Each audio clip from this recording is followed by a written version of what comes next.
So this next video I want to get into is this I came across my algorithm. The top industries looking to hire recent graduates. I know we both just graduated well, I guess somewhat recently, past year or two. Yeah. So let's see what the job market looking like and see what they hiring, if things changed or not, or what's going on. This morning in our Consumer Confidential, a guide to kickstarting your career, whether you're about to graduate, if you're getting back into the workforce, or maybe you just want to look for a new job. LinkedIn's editor-in-chief, Dan Roth, is here with insight on where the jobs are and how to put your best foot forward. Dan, we love that you're here. Yes. Good morning. Thanks for having me. Yeah. So we're getting into college graduation season. There's a lot more people going into the job market. So how is it looking right now? Well, big picture, about half of Americans tell us they are looking for a new job this year. The hiring rate is not great. It's down 7% versus this time last year. So that's the LinkedIn hiring rate, people who say they've gotten new jobs. That is better than last year, where it was down 10%. It said 54% of Americans seeking new jobs this year. Dang, that's half.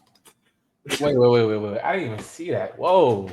The back, 54% of Americans seeking new jobs. Hiring is down 7% year over year on LinkedIn. Increased competition. What you think about that? It's gonna be the opposite. Yeah, bruh. It came in sudden. It came. Hey. From the year before that. So it's a very tough market. It is especially tough for new grads. So which we're talking about today.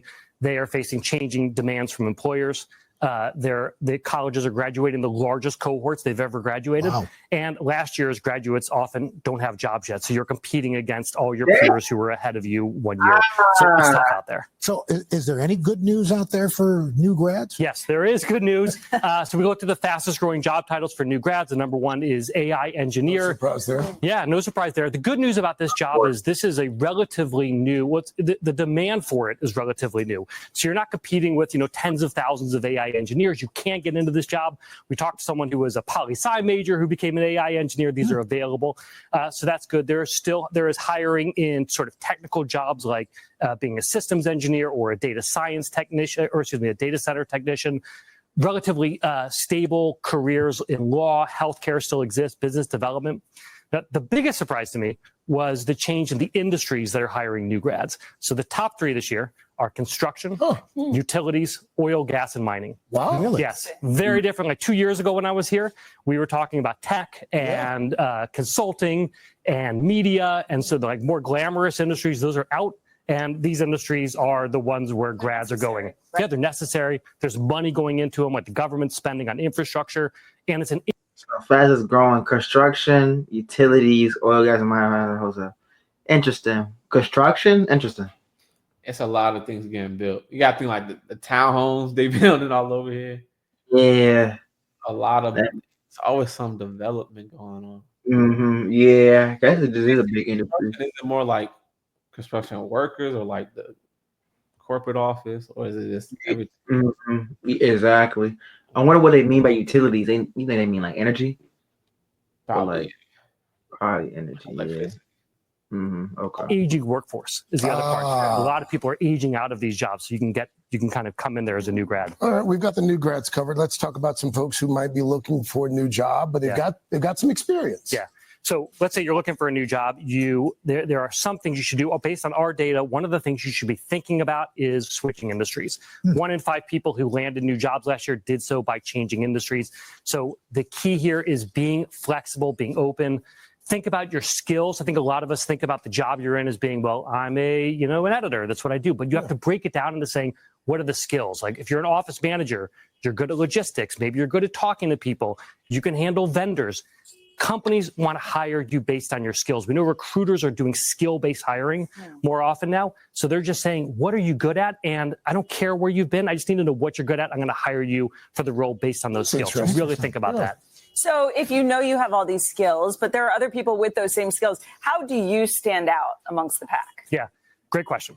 So there's a couple things. One is you want to be kind of open to new opportunities. So we know that Gen Xers, millennials, they're going to have about twice as many jobs as baby boomers or Gen X, or Gen Z and millennials.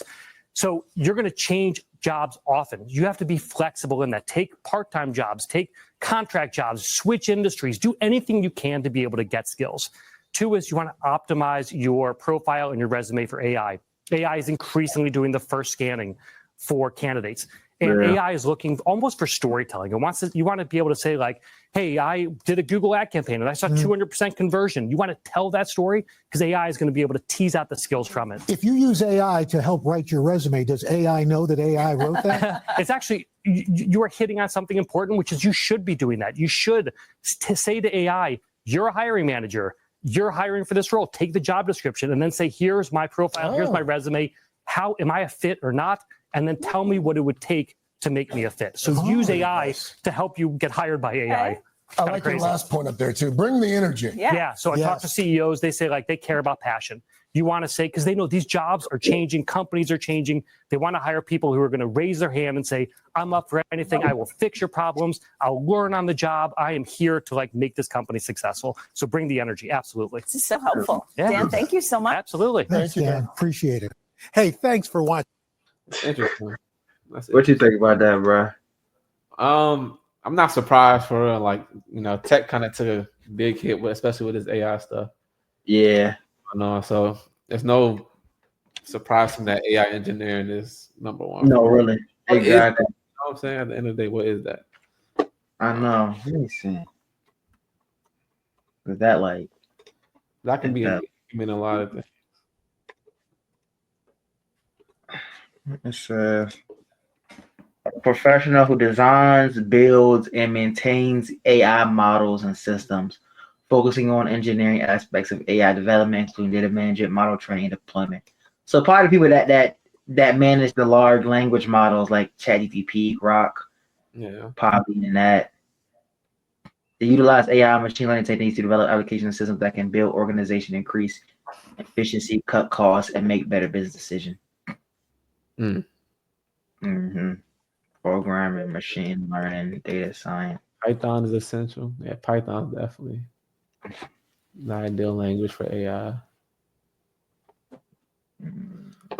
Average about 100 grand. Entry levels can make 51. No, kind of low. Damn, 51. They probably now the Google AI be tripping sometimes. I'm not gonna. That's a little low. Nah, AI engineer, nah. You might as well actually see that. Like Google AI is trash. It's like it's wrong sometimes. Okay, that's more like it. Entry level about 100 to 140. Dang, that's a little better. Mid level 140, 180. Senior 180, 250. Fact. Dang. Top Fang 300.